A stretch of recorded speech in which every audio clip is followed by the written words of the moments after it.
Evolve 360, a holistic approach to life, is an exploration of learning through experience to transform individually and culturally as a whole by taking a 360-degree look at the quality of our life, including the limiting beliefs, worn-out paradigms, and destructive habits that have led us to where we are today, and to instead create or revolutionize a new life vision that brings greater peace, appreciation, fulfillment, clarity, happiness, and joy as we ultimately evolve. In our last episode, Shelley and I discussed the process of transforming our chaos, envisioning an enhanced quality of life by setting a new life vision. If you haven't listened or watched the past episodes, go back and do so. They are filled with everything leading up until now.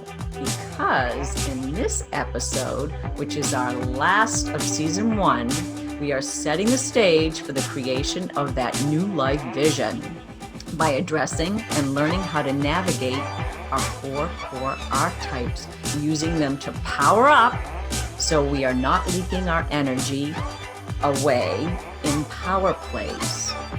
And then by taking a 360-degree view of how to set up the ideal expression of our desired life vision in all 12 categories of our life, so that you lead a life and business with soul. So let's dive in. Welcome to the Evolve 360 Shelley Shell Show with host Cheli Grace and Shelley Devine. Hey, soul sister. Oh my gosh, how are you? Great. Did you have a fun birthday party for your grandchild, your grandson? Yes, I did. And he's not a baby anymore. He gets insulted. He just turned 4. So we're just having fun with him. And time goes by so fast. I mean, he's 4. Our show is season 1 ending. I mean, I just can't believe how time flies. It's amazing. You blink, and all this time goes by. It's amazing, right? Oh my gosh. Oh, goodness. You know, he must be so cute, like 4 years old. Oh my gosh. Yeah, he's adorable, and he started pre-K today, so he's so excited. Oh wow. Yeah, he's so smart too. So smart, right? Like that age. I remember when my daughter was she must have been about the same age, and I was visiting my grandmother, who was probably in her 80s at the time. All right. And I can remember this little argument, you know, just a 4-year-old child had with my 80-year-old grandmother. And we always called her Gram. And so my daughter at the time said, "No, Mamie." And my Gram said, "No, Gram." And my daughter said, "No, Mamie." And she's like, you know, standing her ground. This went back and forth for like a good 5 minutes. They were arguing, right? And I'm looking at my grandmother cracking up, because I'm like, wherever did she get Mamie from? And lo and behold, like this power play going back and forth between the two. But it started with a little child, 4 years old. They know their mind. But what was really crazy about it is my grandmother had an aunt, Mamie. And so my dad, even, it was her, you know, his aunt, it was a great aunt, Mamie. And so somehow we were like, wow, I said, "Did she ever hear that?" And I said, "I've never said it." I'm like, "I've never heard it on TV or on a show or anything. I don't know where she got it, but something from her little soul came through and said, 'No, I'm calling you Mamie.'" So Graham turned into Mamie. Yeah, it stuck. It totally stuck. And she called, and now we all, you know, since she died or whatever, you know, we called her Mamie for years. Isn't that funny? Wow, that's an interesting story. Well, mine is very smart, and sometimes when you have smart children, they are, I don't want to say a challenge, but they question a lot. Yeah. They question a lot, and you're right. They do have little power plays at that age. They're asserting their independence. Yeah. And what's fun is now I'm a grandma, so it's so much fun to sit back on the sidelines and watch. I have 3 grandchildren, and watch my 2 kids be the parent. And then I chuckle and I'm like, welcome to parenting. Yeah, right. Exactly. It's the best Welcome place to parenting, to be. guys. So much right? fun. My son yesterday, he's funny. He's doing a lot. He's got 2 little ones and he does a lot. So, Wow. it's fun. I'm always telling them, welcome to parenting. But Yeah. yes, the power plays start when they're tiny, teeny tiny. Yeah. Teeny tiny. And it's such a shame, being the educator that I am, that we don't teach what we're going to be teaching the world in school. In school, there's so many things that I would consider non-negotiables to teach in school at the age of 4, like my little one starting pre-K today. Wow. And besides what we're going to be teaching and sharing as we move on to our next season and our platform, but more so, which is we're incorporating money into it, because money also should be taught in school. Nobody knows fiscal responsibility. It just, critical thinking, all these wonderful things. It just, it just has to be told. But geez, Shell, I can't believe that this has been a labor of love and it's gone by so fast, and we're having so much fun. Exactly. Yeah. We're having so much fun. I just can't believe how fast the time has gone from that first phone call that we did, that we set the intention, we planted the seed in the spring. And that's what I want to tell people, because sometimes you want to get to that next level, but you've got to plant your seeds. You have to do the harvest. And now we're going into the fall season, and Shelley and I planted those seeds way back in April. In the spring, we planted the seed of not only our show, but we've set the intention for a wonderful platform of different programs that we have scheduled. And we're going to be sharing some of those today, as we close off our season 1. And we wanted to help you. We've worked with Carolyn Myss for a very, very long time. And throughout the whole journey of our work with her, which has been almost 20 years, we've decided that we wanted to focus on 4 core archetypes, which are the ones that, like Shell was saying, with her little girl when she was 4, it's the power players. I call them the power players, because it's interesting how just one a look, a comment, a word can suck us into that web. And we're going to talk more about that. And it's so easy to just get sucked in, especially when somebody knows how to push those buttons. Like a 4-year-old. Exactly. And, we do turn into that 4-year-old. It depends what we're talking about. And all of a sudden, the word or a look, and it sucks you in, and it takes you back to that time that you were 4 and your mother was scolding you, or your dad was giving you that look. I don't know about you, but my parents, my mother was a disciplinarian, but all my dad had to do was give me that look. That look of, I dare you. You're like, oh no. You're terrorized. Yeah. So, that look. Yeah. And I received a crack on the butt a couple of times, because trust me, I was precocious. I was good, but I always pushed my limits. I pushed my limits, and I the power plays. Yeah. But as we start coming into the show, we wanted to share with all of you guys a couple of things. And I wanted to set the intention for our show, because all of us have the ability to really, decide in which direction we want to go with our lives.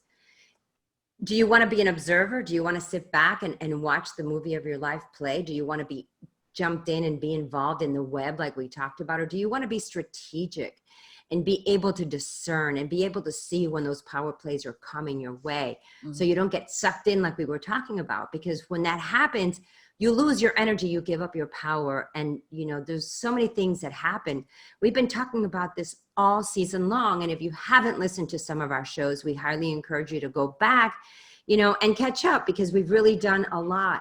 One of the things that I do want to share with you is, Shelley's mentioned it, I've mentioned it. It's all about tuning into your frequency. And we're going to talk more about vibration.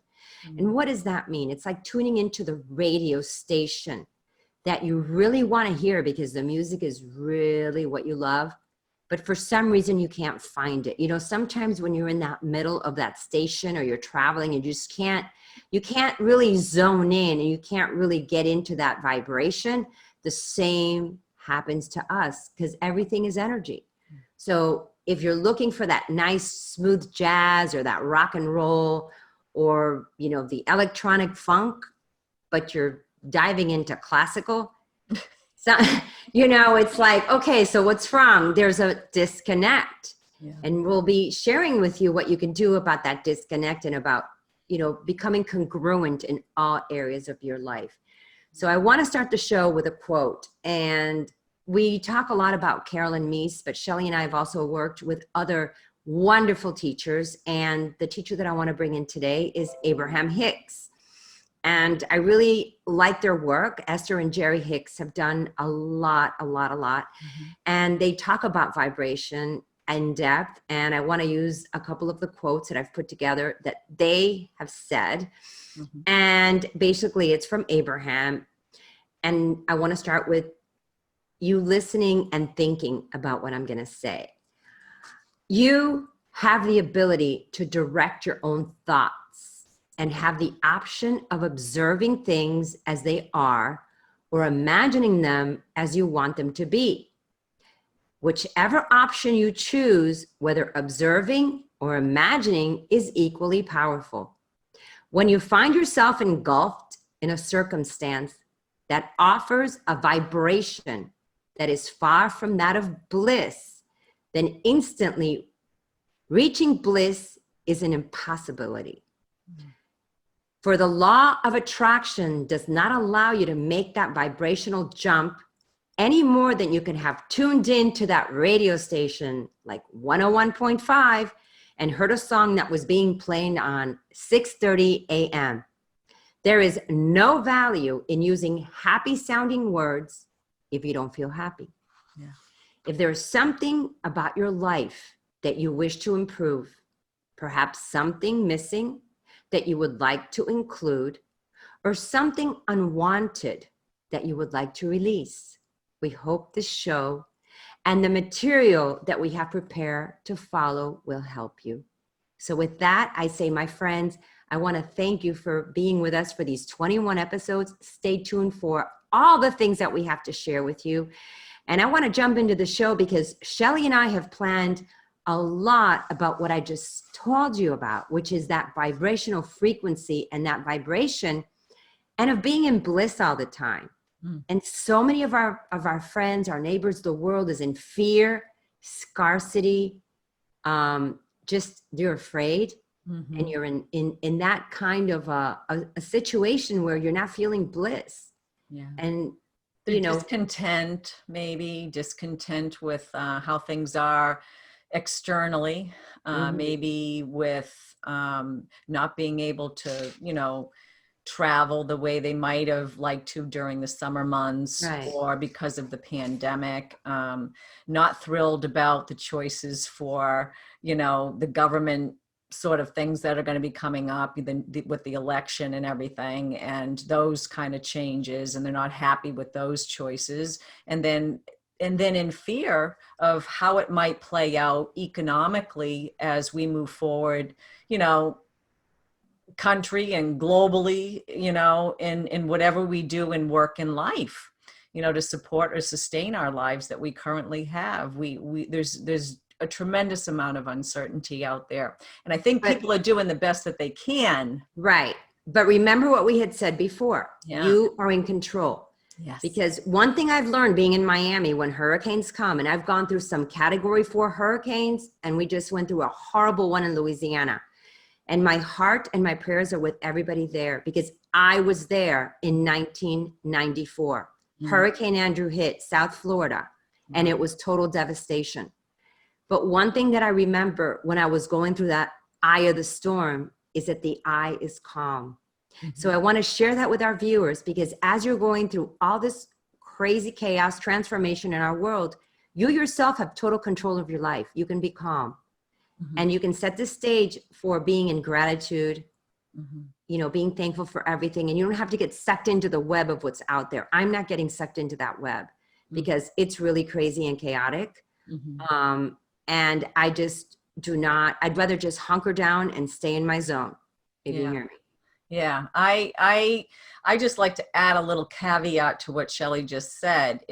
When you're in control of something, it's being in control of how you respond, right? Your react, emotions, or relate, your emotions. right. And that's where you have a tremendous amount of control. And when you are in control of your emotions, and you kind of dive into your life with some emotional intelligence, meaning Right. understanding the emotional scale, and either retracting or relating or reacting or responding to a situation, there's a different quality of vibration, like that radio frequency that Shelley was Right. describing.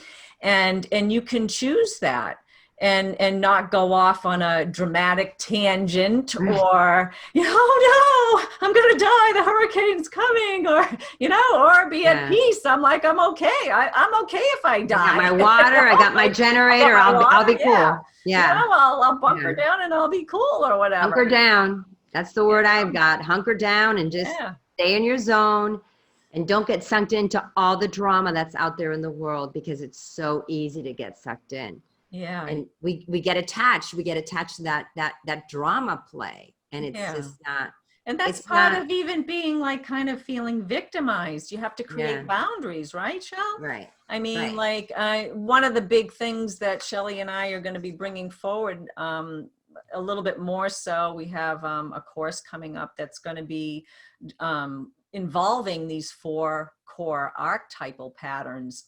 And the reason for that is because we deal with them like, like when you're 4, like we said at the beginning of the show, like it shows up, the power plays, and it's like, it's everywhere. It's in your household, it's out in work, it's out in, like everywhere. You got to always deal with it. It's part of your life, totally part of your life. Can't get away from it. So we are going to be, dealing with those. And I mean, even when you're dealing with a storm, Right. And what I want to share with everybody is we have the tools and the tips to give you. There's still going to be, the storm's still going to come. The power plays are still going to happen. You're going to notice that somebody's trying to suck you into that weave, or somebody's trying to put cast a spell. And we're going to talk about that in a second. Mm-hmm. But it's like Carolyn used to say, it's like being prepared for the weather. You listen to the weather report and you say, maybe I'm going to take my umbrella out with me today, so that if it does rain, I don't get soaked. So these are the tools and the techniques that we want to share with you, because yes, you're going to still be living in the world. And sometimes the world is mucky and it's not perfect. And it's just a lot of things happen, and it's part of life. It's part of living. You're not going to avoid them. But the way that you emotionally handle it, and the way that you get sucked into the drama, the low vibrational frequencies, is going to make a total difference in your life. Yeah. Sometimes things are dire and they happen, but if you just take a moment and just check in with yourself, and that's what we're talking about. Yeah. It's not about running away and living in a cave like Howard Hughes. Absolutely not. No. You've got to live. Shell, remember when we used to go to our retreats with Carolyn, and we used to feel so delicious. Oh my gosh. Yeah. And then we'd leave there and we'd be at the airport and we'd be like, oh my gosh, it was chaos. Imagine an airport back almost 20 years ago. Everybody flying, the hustle and bustle. And it was jarring at times, because we were just in such a peaceful place. Yeah. But we can't live like that. You have to live in the world, and you have to be of the world. Absolutely. But how can you energetically protect yourself so that you don't get sucked in from these power plays? Yeah. Or if you've had these power plays all your life, like from your mother-in-law or your kids or your boss or your sister or your brother, whoever, then we're going to teach you how to disconnect from it. It's like, unbind those shackles that have sucked you into that weave, that web. Well, it's understanding, like there's a certain level of, with family, there's an umbrella. You are born into that umbrella of protection of your parents. And you can decide as you age and go through, as you grow, is that the umbrella you want to be under, or do you start to notice, is it a web that's all entangling? Right. And sometimes we discover as we get, older, that some of the beliefs that our folks might have had no longer nurture us or support the lifestyle that we would like, that we desire, or that we came in as these little energetic balls of energy, and what we're here to do, what our contracts are, what are our life purposes as we move forward in our life. So, I mean, these webs that we're part of from our family and unit, it brings so much stress. Oh my gosh. Oh my gosh. You know, I'm guilty. I know that because my parents used to have these traditions, right? But it was a different time. It was a different world, where like Sunday dinners. And now all of a sudden, I know that I had to break that cycle with my own children, because it's just, first of all, they don't even live in the same, my daughter does, but my son doesn't live in the same state I do. And then, you know, how can you figure that out? And it's just like, just your cultures and the world is different. So, you know, you feel so guilty because you're like, oh my gosh, I'm not following that tradition. But like, hold up, take a step back. I mean, is it really that important? Right. You know, just, it's not. It's really not. And we create all this drama in ourselves and all this that is like, you just have to just chill. It's okay if you don't have Sunday dinners with your family. You know, if you do, that's great. But if it isn't possible because of whatever situation is going on, then don't feel guilty that you're not continuing that tradition. Yeah. Well, there's so many things that families will do to one another. There's always these passive aggressive power plays that, you know, your mom might be saying something like, oh, you don't come and visit me anymore. Yeah. Or you haven't called me. Or when was the last time you called me? Boo-hoo, or whatever. Or they might, and these things, these like little things that Shell and I are talking about are so insidious. It's like you're caught in a web and you're like, help me. You don't even know, actually, you're unconscious about it. Oh, help me. But like, I mean, they could say something like, they could be like, you know, are you sure you're going to be able to, you know, make enough money to do that? Like, you know, to purchase whatever, new car or whatever, when you're first like out of the house, you know, out of college or whatever, you got your job, and it's like, oh, why don't you come up? And this is kind of like how my family worked a little bit. It's like, why don't you come up and visit or whatever, and I'll write you a check. So you're like, you're little, you know, you're kind of going for the check. I mean, you really want to see the grandmother, but there is this little weird kind of power play, and and the dynamic of it is you kind of rely on it. It becomes habitual. Right. And then you think, well, there's the money train. I don't need to make money on my own. You're not thinking this, but it's like, it's a little drop of water on the stone, or it's so unconscious. And then later on, when you're out there and you're struggling, you're like, why can't I make any money? It's because of those little nitpicky, passive aggressive things that family members say. Or you need to get a real job. I don't think that they're meaning anything by it. It's just because they want your attention. And they want you to, because they're lonely or whatever, and they have their own agenda, and they want you to come and visit. And this is their way to dangle the carrot, like they used to do when you were a kid. Oh, I'll give you a little piece. I'll give you an ice cream if you come with me to do this. That is a power play. You know, that is or a power play because of safety. Maybe your parents want you to have that paycheck and be safe, and all of a sudden you're an entrepreneur, and they're like, well, when are you going to get a real job? And here you are making a lot of money, but you know, in their eyes, you don't have a real job because you don't work for a corporation. You know, all that paradigm has totally shifted and changed, and even now more so. Yeah. And if you have, I don't think this generation is as like our grandparents were, or you know, with a safety thing. And I know my parents were a little older when they had me. They went through the Depression too. Yes, they did. They had a different mindset about it, for sure. But it kind of seeps into your subconscious, and then you know, when you have those struggles, because everybody has struggles in their career and if you have your own company, and all of a sudden it pops in, and you're like, geez, maybe mom was right. Maybe I have to get a real job. And here you are, a top CEO of this kick-ass company, and you're having doubts, right? Yeah, and they stem from sometimes those mini little teeny weeny power plays that, you know, that whole mustard seed that we talked about. And you don't realize how that is sabotaging your entire life, because you didn't figure out how to, you know, you're being manipulated. How to untangle from it. And you Right. haven't figured out that you're being manipulated because you trust that person because they raised you or whatever. And they love you and they want the love best you for and they you. care about you, but they're manipulating because they do have their own agenda. And we do it to others too. We don't even realize sometimes when we're doing it, you know, maybe to our children or to our spouses or to our friends, Right. things. We do it too, but we learn it when we're little. And we learn how to navigate through our life, and we have to become more aware as we get older, when we start to have power plays in the business world, in our career, in our relationships.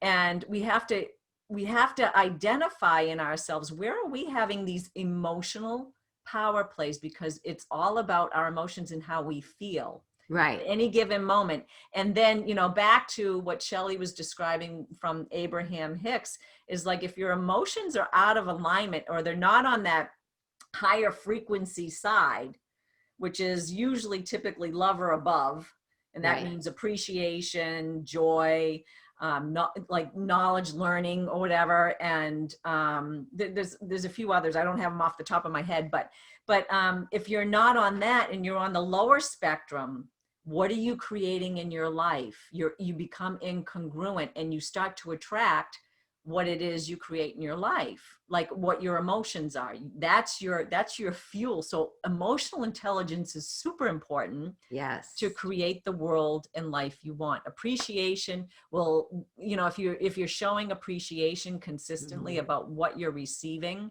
you'll get more of that. You will. You know, like, and even it doesn't matter if it's you found a penny on the floor. Yeah.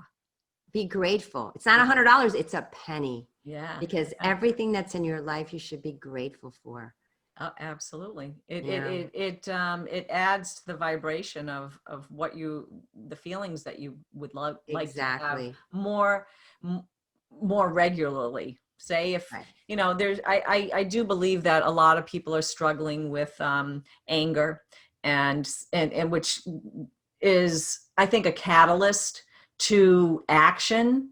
But when you're in those modes of anger and you don't know how to navigate that, you can go really fast down the scale of emotions and get into the lower vibrations of guilt, jealousy, depression, grief, loss, all that sort of stuff, which I think, like at the beginning of the pandemic, you know, like when people weren't meeting outdoors or being able to go to the gym, a lot of people were dealing with some depression and some grief because they felt like they were losing a part of their life that they enjoyed. And they're like, how do I, you know, shift and change and feel okay about it? But then now, like for instance, some of my boot campers, they're able to work from home. So they have gone out of the city and they're staying with family members instead that they couldn't have spent time with. And then they'll show up on Zoom and they'll do a workout or whatever that way, but they're getting the best of even more,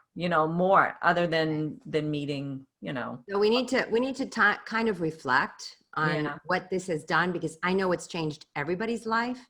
I know it changed mine.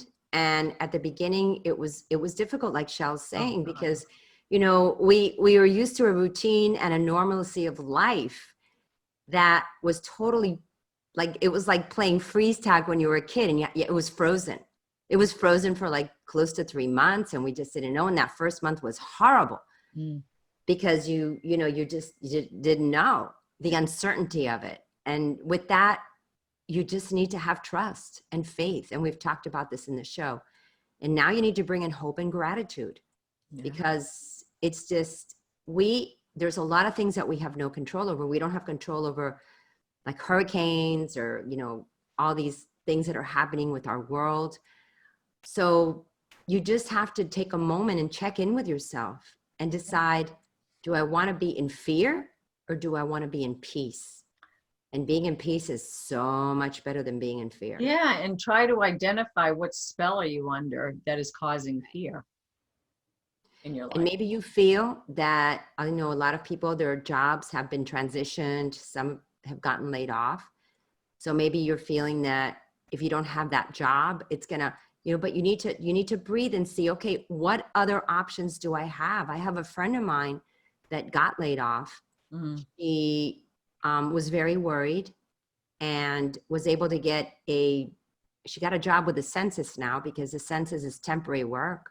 Yeah. But it's given her the, you know, a little income coming in, but at the same time, she's launched her online store.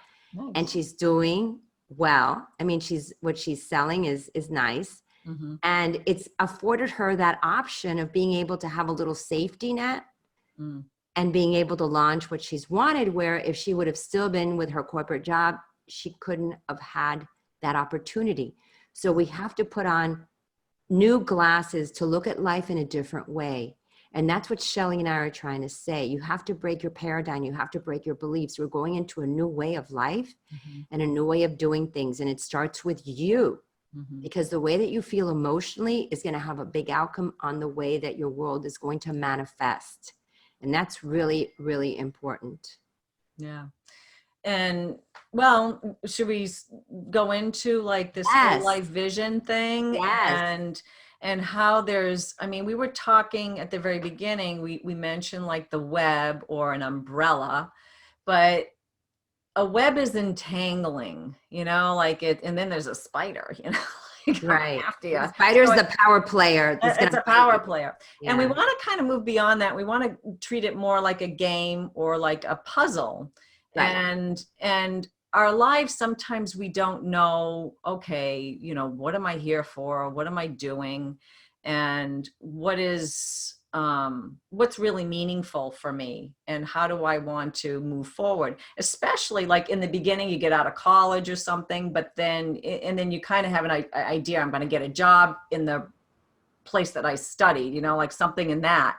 But when you've gone through that and then you're a little older, maybe you've gotten married, you have some kids, and you've gone down the road, maybe you're, you know, in the middle of a divorce or a separation or some sort of life crisis, and then you're having a crisis. It's like, okay, now what do I want to do? Do I want to go back and, you know, reassess my life? Where have I gone? Are there things that I didn't do that I want to do? Well, how does one go about that? And through like our years of training, you know, when we were with Carolyn, we saw like we saw the zodiac sign being used, the 12 houses and everything. So there are kind of like 12 major categories of life. And so we're breaking it down into 12 categories. And I'm just going to list them off real quick. There's your health and fitness, your intellectual life, you know, what you put into your mind, your emotional life, which we discussed a little bit earlier, character, your own character. What are your values? Then there's your spiritual life. What do you want to connect to? What creates awe in your life? And then love relationships. If you're a parent or if you're taking care of parenting, you know, your parents as they get older, it's some sort of responsibility to someone else that could kind of fall under that. Then your social life. What do you like to do socially? You know, your hobbies, that sort of thing. Your financial and career, those are huge, that often go neglected. Most people don't know what to do with their career or their finances, unless they might have gone to school, but then they decide that wasn't really what I wanted to do. I don't know. But how do you figure this all out? And then it's your quality of life. How do you see your life going? And how many of you out there have are doing what you dreamed of way back then? You know, like say, you know, if you're just starting out and you're like, okay, I have maybe 10 years behind me, and I'm like, I'm not anywhere close to what I was doing. Well, how do you get there? How do you do that? And you have to go inside to see what your life vision is going to be. Right. And part of some of these courses that Shelley and I are going to be putting together for you all is you have to deal with these 4 survival. Everybody does. That's a non-negotiable. Yeah. It's a non-negotiable. Yeah. And then after that, if you really, you know, like, I mean, if I knew this when I was in my 20s or younger, I would have been like, whoa, on top of it. Just didn't know. I didn't know. Wonder Woman. Yeah. Yeah. Yeah. I mean, and if you start to dive into all these categories of your life, what you do is you discover what your preferences are. And then you can really say, this is really important to me. So you get that contrast that Abraham Hicks talks about.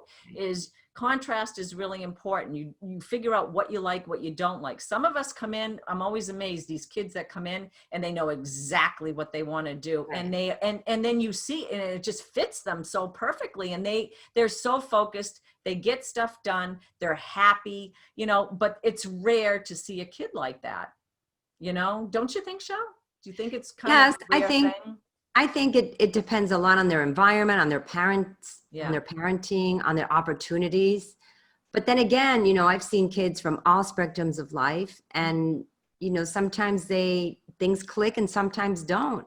Or sometimes, like you said, it clicks, and then maybe 10, 15 years down the road, they're not fulfilled in what they decided to do. Yeah. So you have to take, a shift. You have to shift, you have to strategize. And, it just depends. Right now, the world is full of opportunities, and that's the way I look at it. Yeah, it is. And sure, no one should ever feel that they are done, that they are too old. To me, age is an attitude, and it's just a number. It doesn't mean, I know people that have gone to school and graduated with a diploma at the age of 80. Awesome, right? Wow. Super awesome. It's never too late to learn. It's never. Yeah. And we're living in a world today that the opportunities are endless. Because you could throw up, like I think I said it in another show. Let's say you're really good at growing orchids, and all of a sudden you put together like a course and a website, and boom, you're making more money than you did as a professional in the job that you were doing. Yeah. But it takes faith, it takes taking a risk, it takes, all different kinds of things, where that's what we want to teach you guys, to go inside of yourself, because a lot of times we don't take that next step because we're scared. Well, I think it's even beyond that. Sometimes we don't know what the next step is. And sometimes we're just churning our wheels. Like we think that we're getting into a position, but we're not ready to rock our boat, so to speak. Like we're not ready to make a significant amount of a shift to get the change into the desired direction that we want to go in, because it might disrupt our entire world, our entire personal physical world. And that can be really scary. So it's like, how do you do that? And how do you dismantle long-term habitual habits? You start small. Well, you start, you do. Start small, and you start with yourself, because you can never change anything but yourself. That's true. So you start small, and you start with yourself, because I know I've gone through this churning myself. And, I want to tell people out there that even within your life, there's a life within your life, and you always have control over it. Are you angry? Are you going to be screaming at everybody in your house? Or are you going to maybe take a moment and realize where that anger is coming from, and then start using words of kindness towards people that you love? So these are things that are very subtle, but they're very powerful and profound. Yeah, but I think sometimes people don't know why they react or they respond in certain ways. Like it's so easy to say, this is the stuff you need to do, but sometimes those things happen and you're like, shit, did I just behave like that? Why did I do that? Why did I do that? And it comes from like when we were younger, and maybe something happened, and we have a belief system that's so ingrained in us that needs to be unraveled, and the web needs to be dismantled. And that's part of what we're doing with React. Yeah. Instead of reflecting, you react. You have a knee-jerk reaction. You're like, rah. Yeah. No, you can't have a second piece of chicken. It's for me. Yeah, exactly. I want my stuff, man. I want my stuff. Yeah. Yeah. And then the other thing is dismantling the beliefs, but then it's like, okay, if you want to set up a vision for your life, which we talk a lot about, it's like seeing clearly. I mean, if you've listened to any of these podcasts, I mean, we went into pretty some deep talks on dealing with deception and lies, and the lies that we tell ourselves, as well as the how to discern what's truth and what's whatever. So how do you create a vision for your own life? And it's about how you feel. It's like, what makes you feel really, really good? What makes you, and it should feel like really easy and natural to you. you know, and that way your authentic self can shine through too. If you're feeling really good about something and you're not trying to, you know, hide away and cover yourself or put on a smile when you're deep down, you're feeling like shit, I feel like crap, you know, like. Or you're covering a lot, because I know I've been there. Yeah, you have a smile plastered on your face, but inside your internal world is topsy-turvy. Yeah. And you know, we have to do that, especially if you have to go out there and face the public, you have to do that. But it doesn't mean that you can start working on your inner life and you start thinking about what small change you can make. And it doesn't have to rock your world. You know, things happen as fast or as slow as you want them to happen. Yeah. So we want to make sure that you know that. I mean, it's just, again, how you want to feel, how you want to be, and how you want to own your own life. Yeah. And it does take like, you know, that shift inside. Right. And then opportunities will come. And when those opportunities come, you know, you're like, yeah, you gotta welcome it. And sometimes we're not. I know for me, there's been times where I haven't been ready to welcome like an opportunity, because I was like, I didn't have the confidence yet, like, you know, and I, you know, or the self-esteem development to allow that to manifest and come in. Right. You know, and it does take time. You know, your container for money, like just you have to develop your own inner container for how much you're going to allow to come in. Right. You know, and you got to do that first, before even doing like the physical going out and working, because you can be on that treadmill of working and never getting that raise, or working and never moving to the next promotional level, working. You're like, why am I not making it? And we're going to share with you guys why. Yeah. In our programs, because we can flip that switch and you can shift that belief. Yeah. It's really important. And I know in my case, things that had ended a long time ago, I just didn't want to give up. You know, you keep on hanging on and you just trod.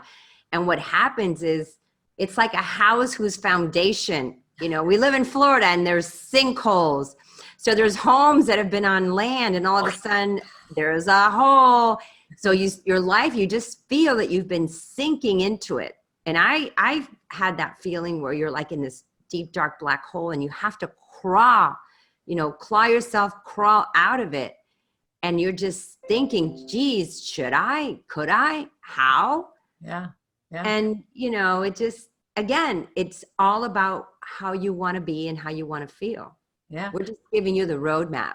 Yeah. I can remember one time, well, this was back before I got divorced and stuff. And it was like my marriage was a little rocky, and I think I might've been separated, and I can remember arguing like with the universe, I'm not leaving this place. Oh. You know, like doing one of those, dug in my heels. I'm like, and then, you know, a tidal wave, like an energetic tidal wave. Exactly. You know, and it was like, boot, you're out, you know, like you're out of this relationship, you know, like on to that happens. That happens. Things, you know, the rug gets pulled up from under you. Oh boy, does it. And you're like, I didn't see that coming. It's time for you to move on. And that happened to me too. It was like a 2x4 between my eyes, even though I knew things were over and I just didn't want to move on. And all of a sudden, boom, you know, there it is. And it's like, it's done. And when you, I mean, I think people generally do this is once something like that happens, they start like focusing in on it. I was like, how did that happen? What did I do? Like, and did you find like ways of thoughts that you might've had previous to that? And then you're like, oh my word, I just manifested that, right? Yes. Totally. And but it was because your relationship was over and you had to move on. Well, yeah, but how did I manifest that? And I'm like, what were my thoughts and when I've gone back, I'm like, geez, this is amazing. I actually manifested this. Yes, you did. And I know I did too. It was so unconscious though, you know, like it was so unconscious. Right. And don't you guys wanna do it consciously So it's better. And the whole thing about that is your vibration. Like when you're sitting there complaining about somebody, what do you think is going to happen? Right? Like if you're like I can remember being, oh, I can't believe they did this. Oh my God. And then the daggers, I'd be blaming them. I'm like, and I'm like, what the hell? And I mean, what did I expect was going to happen? Do you think that person didn't feel that vibration coming at them? Our words are so powerful, and people don't realize how powerful our words are. Yeah. And say things enough and they happen. Yes. And eventually it's like, I mean, I think what is divorce rate now? It's like 50% of all marriages end in divorce. I was like, for you people that are married and you want to turn your situation around, change your energetic vibration and the way you put your energy out. Well, I don't plug into that, because that's the other thing. If you plug into a belief, that belief then becomes part of your truth. Yes. So you can't plug into beliefs that you don't want to be part of your truth. So I don't plug into that belief. You know, I feel that you have to work at things that you really value. Oh yeah, that's the other side of it. Right. That's the other side of it. When I'm saying that was something that was, and I see it all the time, and people are wondering why they're struggling in their marriage. And I'm like, you need to change yourself, right? Not the other person. You can't change nobody but yourself. You can't change anybody. And if they're offending you, you got to ask yourself, why are they offending you? Why are you allowing letting them disrupt your vibration? Right. And let me tell you, relationships are hard work. Even friendships, all relationships, marriages, friendships, family relationships, relationship with your kids. It's all work. It's all ebb and flow, power plays, but it doesn't have to be so difficult at times. Yeah. And now I want to tell the readers, the holidays are coming up, Thanksgiving and Christmas. And those are the times that sometimes are difficult. Oh, yeah. Are difficult with all the power plays. Who's going to have Thanksgiving at their house? I remember a friend of mine used to fight over that with her sister, and it was horrible. It's like, share 1 year, whatever. I mean, I'd be like, honey, you do it. I don't want to have to clean up. Yeah, right. Oh no, I know.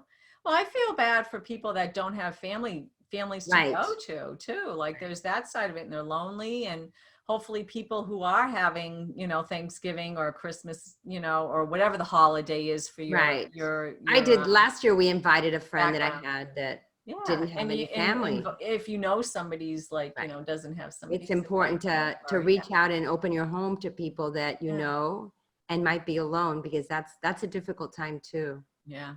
Yeah. But it's important to know, like what we were saying too, your beliefs are really important, and you shape your own beliefs. You shape your own beliefs. It doesn't mean societal is the same. You shape your own beliefs. And then from there you create your vision, like how, how do you want to feel? And then why do you want to feel that way? That's a good question too. It's like, you got to ask yourself, why do I want to feel this way? Where am I going to take this? And then beyond that, it's like, then you got to have a strategy to get there. How am I going to get there? And that's where the 12 categories of your life and identifying what you want to do. Like say career-wise, how many people work in a career that they might dislike very much. And they're like, how did I get here? Why am I still doing Or you might be super happy, and all of a sudden somebody comes into the organization that starts disrupting your life. Yes. Within. Because maybe you threaten them, because I've seen that a lot. Maybe all of a sudden they know that you're smarter than they are, and they are your boss, so they are going to get rid of you. So how can you navigate those waters? And I've been there. So be very strategic. Oh, definitely. Getting back to the beliefs, because I look at the beliefs as being like a big giant grid, and you plug in like a electric board, you're plugging in. So what are your beliefs that you're plugging into, and what beliefs no longer serve you that you can disconnect from? And I think that's something that people have to think of, because I've had to disconnect from some beliefs that my family, my tribe they've handed it down for me. My beautiful, that I adore Cuban parents that are no longer here on this earth plane, that, it was like, wow, black and white, it's like, you've got to do this at all costs. And it's like, but why? It doesn't longer serve who I am and my lifestyle with my children. So I disconnect. Yeah. And let me tell you, that guilt just went out the door. It was a relief. I think I lost 20 pounds of guilt right there. Yeah. I mean, like we change our shoes, but do we change our beliefs as we get older? We need to do that. You need to reassess and maybe, maybe look at what no longer serves you, that you're hanging on like the tsunami, and you're like that little person, hanging onto that pole, and it's 300-mile-an-hour winds. And like you said, you're hanging on, and I know a guy who could do that. He could hang on a pole and his legs would go straight out. He could That's do cool. that. It is really cool, right? It is. Wow. Really cool. Like, all these guys that do like push-ups and pull-ups and stuff. I was like, that is really cool. Yeah. I couldn't even begin to imagine. I mean, I've been in 165-mile-an-hour winds in my own home, and it's scary. It's like a freight train going right next. Yeah, it's loud, right? It's really loud. Yeah, and my windows of my house concave. It was crazy. I've never. Yeah. Yes, that's scary. So I could just imagine. Wow. But life can, like, getting back to what we were talking about. Yeah. Just what are your beliefs that no longer serve you? Mm-hmm. Yeah. It's, I mean, you have to do something about all those things to create the quality of life that you want. And your emotions play a huge part of it. If you're not familiar with the emotional scale, you want to be above, you want to be in contentment. Yeah. And above. I'm just looking at it now. Anything below that, boredom, pessimism, frustration, irritation, impatience. Do you want to be there? Hell no. You want to be hopefulness, optimism, positive expectation, belief.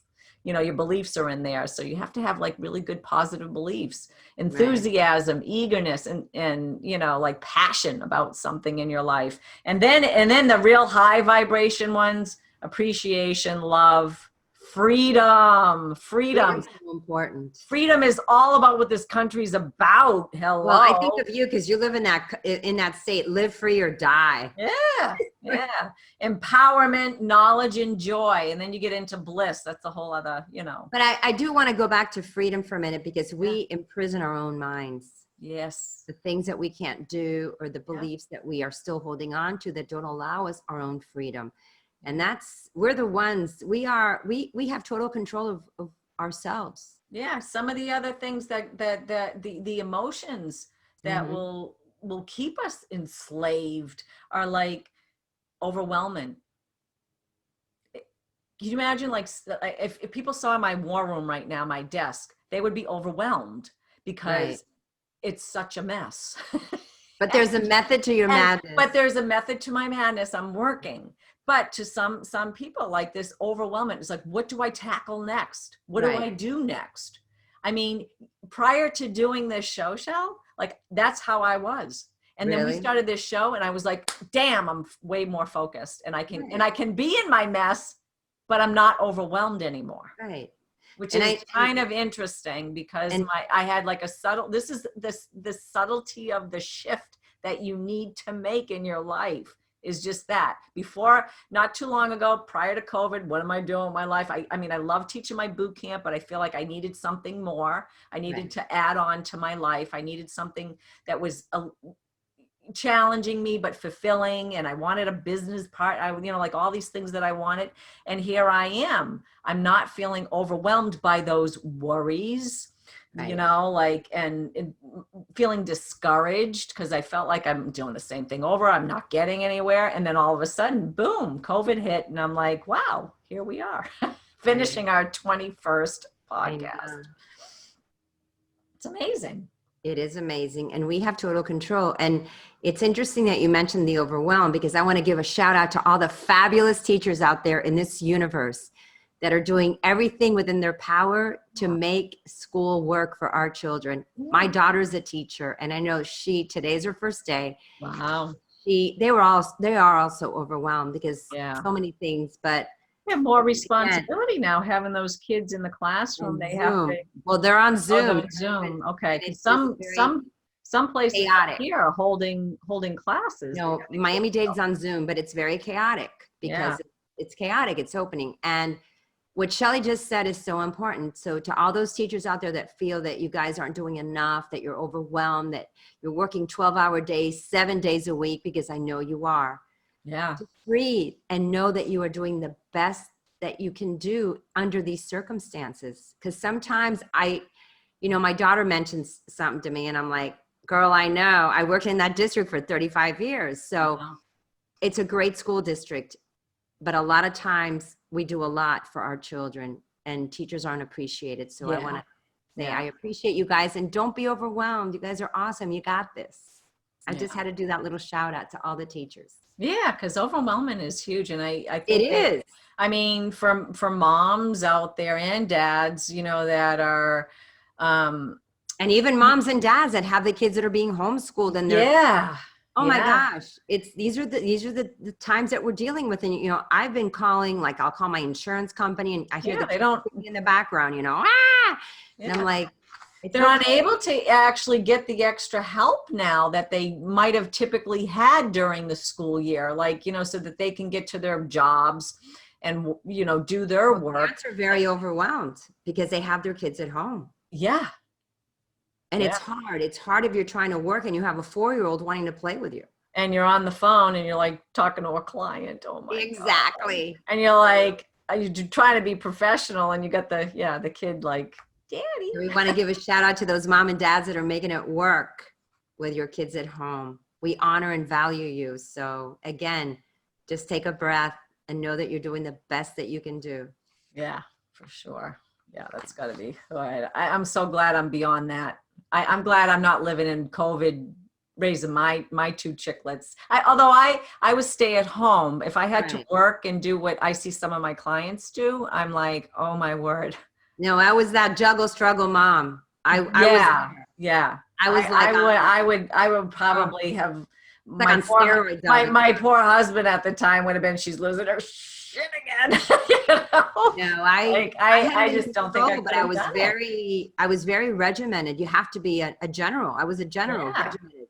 Totally. I lived by my schedule and everybody, and so I get it, because you just have to be in that.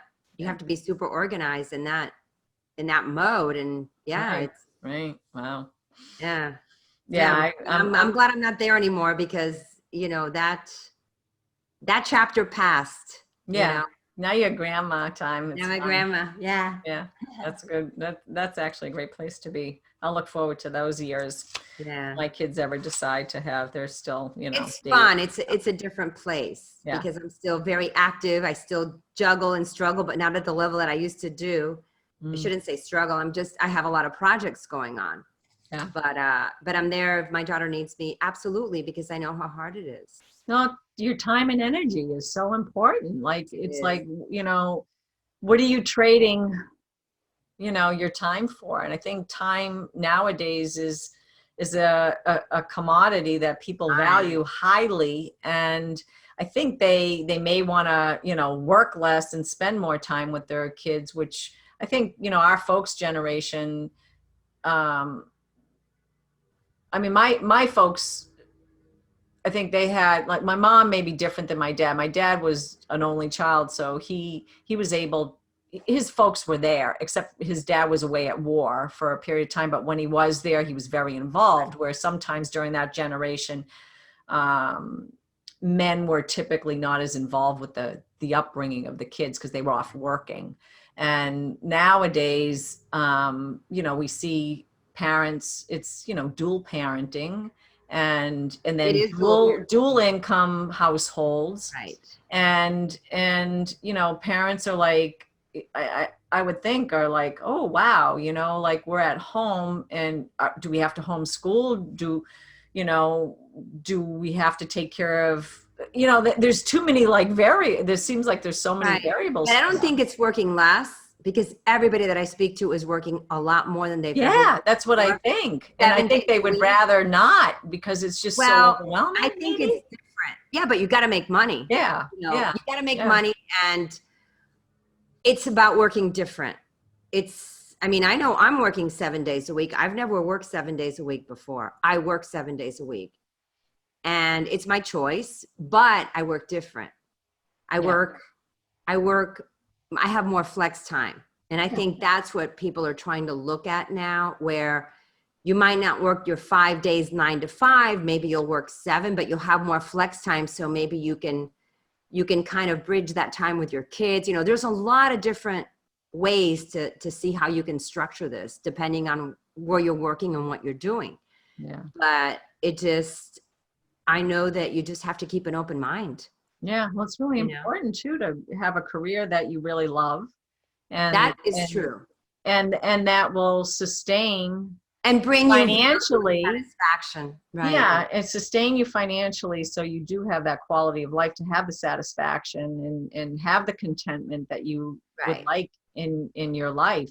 And that's what we hope to help people do. Yes. And help them identify that. So if you are discontent, it's like, oh, if I go through this and look at each category of my life, right, and then 2, dismantle or actually know how the 4 core archetypes are influencing you. If you become very aware of that, then if there are any power plays in your life, you will definitely know how to navigate them, because you'll see those power players coming at you.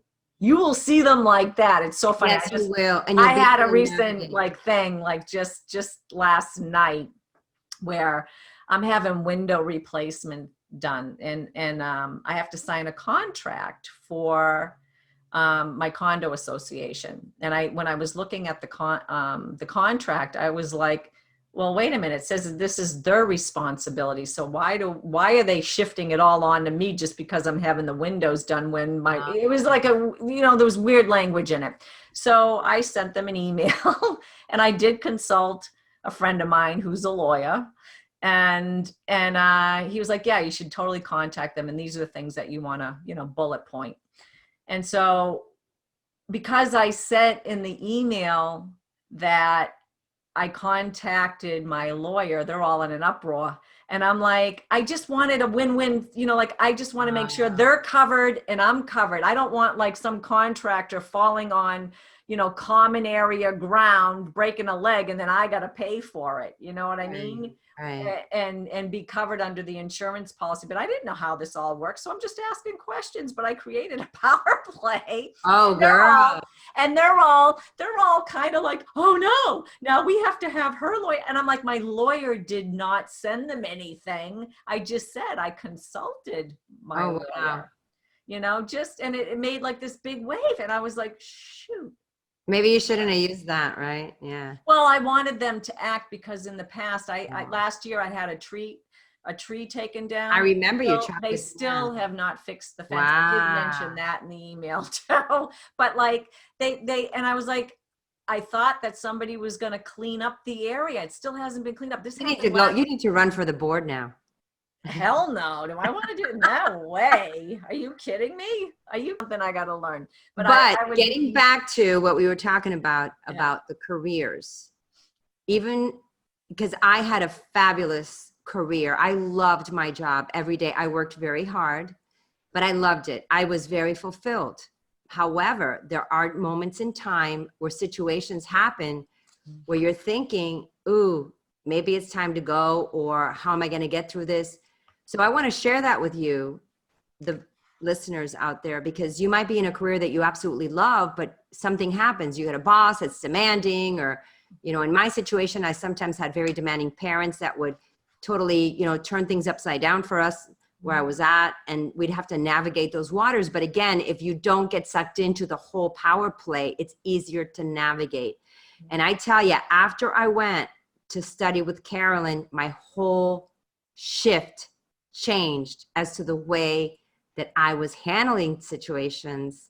I wouldn't get sucked into them as much. And I would see clearer, because this is about being able to see clearly to what's coming, like Shell was saying, and strategize and navigate the situation so that you don't get sucked in and plastered into that web. Yeah. That now you're kind of in a little web there, girl. Oh, I know. And I was like, okay, how do I? Yeah, I was like, okay. So I was like, okay, how am I gonna like deal with this now? Right? now I got to deal with this now. And so I just energetically, this is how I handled it.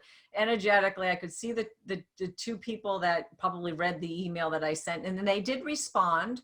And it was an appropriate response. And I'm like, okay, I'm not going to do anything. I got the response I needed to move forward with my windows. Good. And then the backyard, they had said it'll be done. They're scheduling out sometime within the next 2 months. So I got my answer, and I'm like, and I'm fine with that. But I had heard, through the grapevine that they were all in an uproar, and I'm like, what the hell, man? Like, chill. They need to take our course. But the other side of it is they haven't done anything back there. They haven't gotten back to me. They haven't, like, with emails that were sent.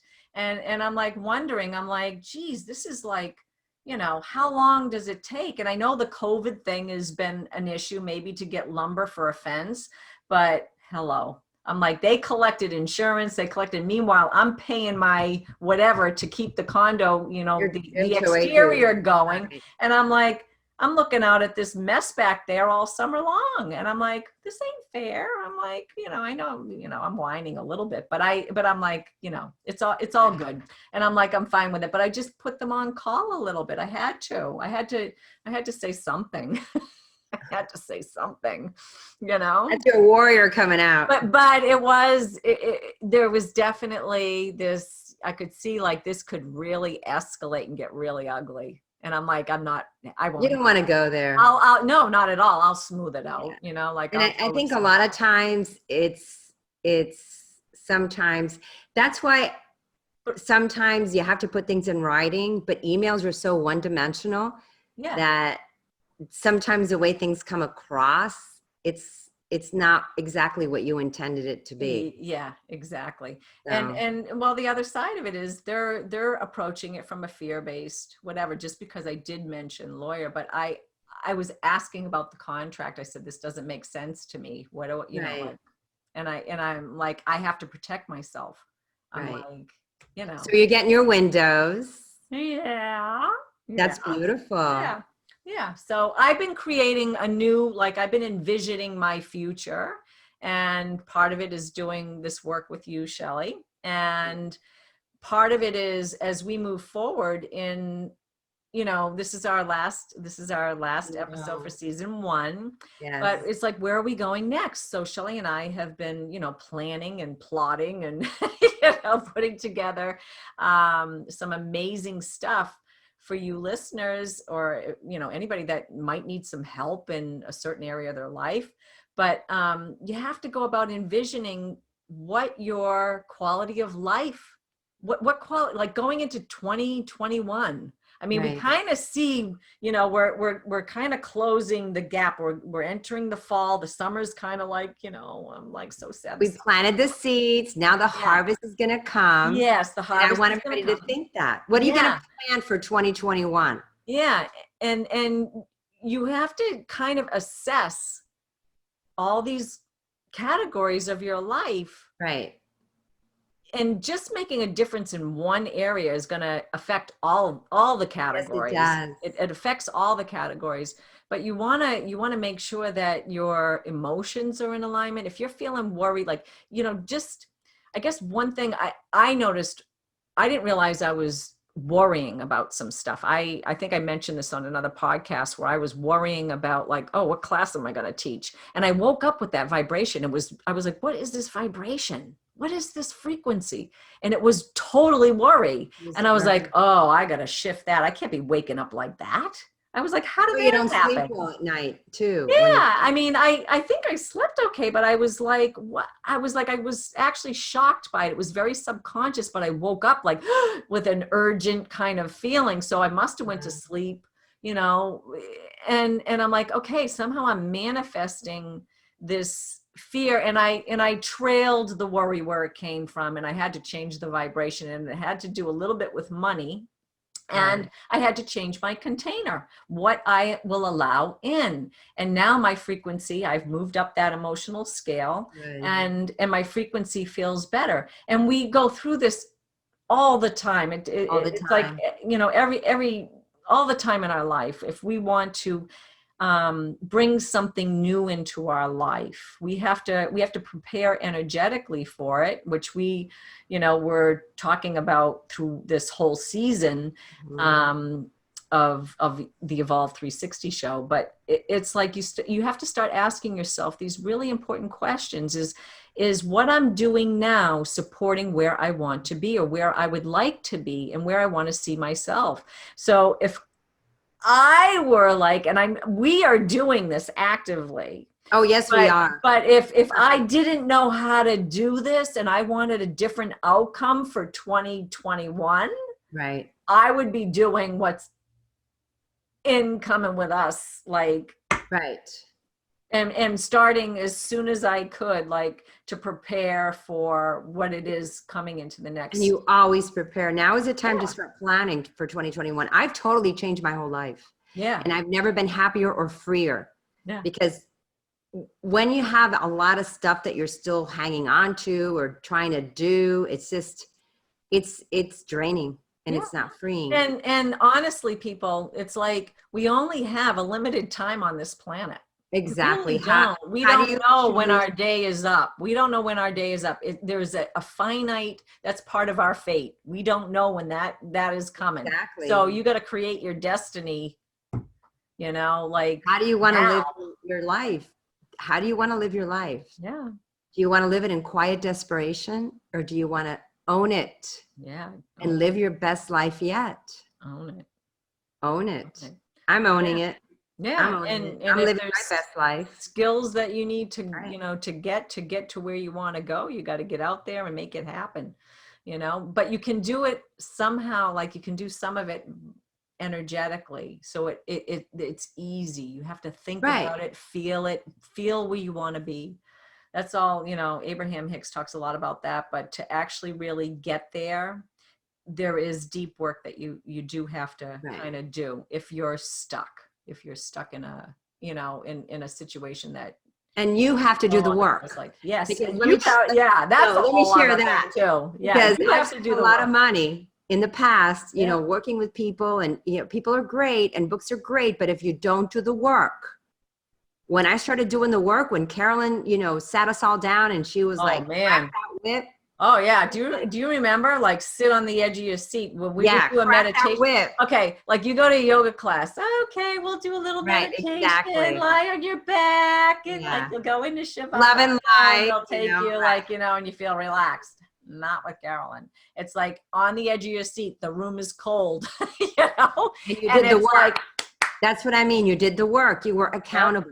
Yeah. And Shell and I are going to make sure that everybody that works with us is going to be accountable. If not, we love you guys, but you're not working with us. Yeah. Because we're not going to take your money.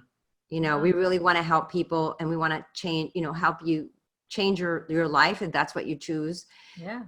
To have a better, peaceful, joyful life. And it's not about that. It's about giving value to you. Yeah, there's a little quote here. The secret of life is that it ends. Yeah, that's Kafka. Yeah, I know. What did you tell me about him the other day? You told me something about him. He was a short story novelist, writer in the 1915, and he wrote a lot of little books. They're classics today, but he was very I would say somber is the word that comes to mind. Mm-hmm. But he talked a lot. He was very deep about life. Yeah.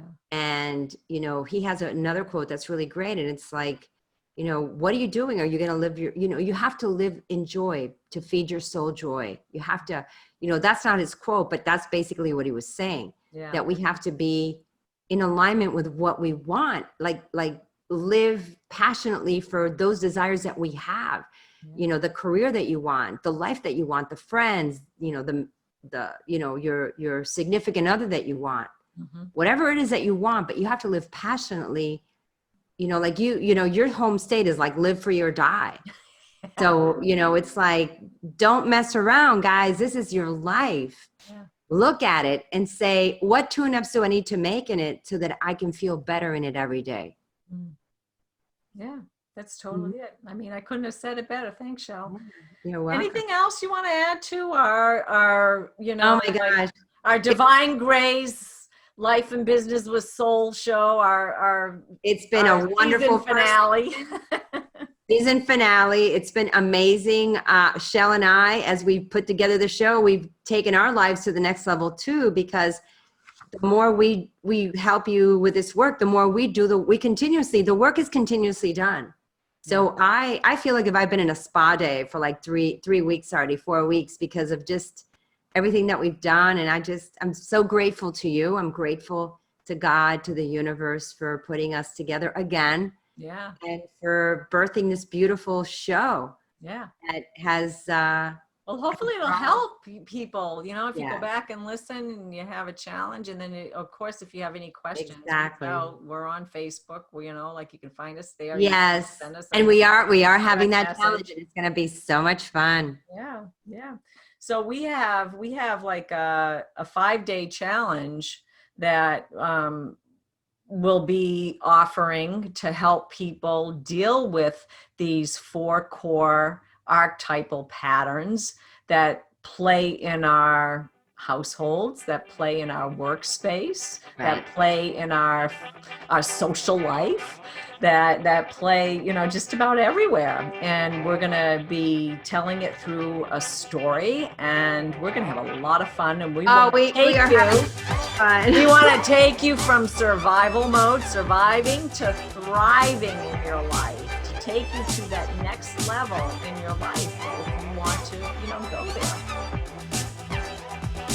So the next time that you're with your family, friends, or work colleagues, you know what to do so you don't get sucked into the web. But we've decided all of our teachings are going to be through stories. They're going to be practical. They're going to be real life situations that not only we've experienced, but that, we are plugged into, that are happening in the now. And this situation is happening in the now right now with COVID and work situations. And the power plays, like Shell said, it started small and all of a sudden it's a mountain. And how do you get out of this mountain? Oh, I know. Yeah, it could be like you've said in the past, it could be either your greatest bliss or your worst nightmare. Exactly. Exactly. And it's so true. I'm like, it's so true. So anyways, if you enjoyed the show, go ahead, please leave a review and let us know how we might have inspired or motivated you. And remember to subscribe or download on iTunes, or you can watch us on YouTube. And you can find everything that you need to know at evolve360show.com. This is Cheli Grace and Shelley Devine with Life Unplugged, Raw and Real. We'll see you on the next Evolve 360 show. Season 2. Season 2. Thanks so much for listening. Thank you.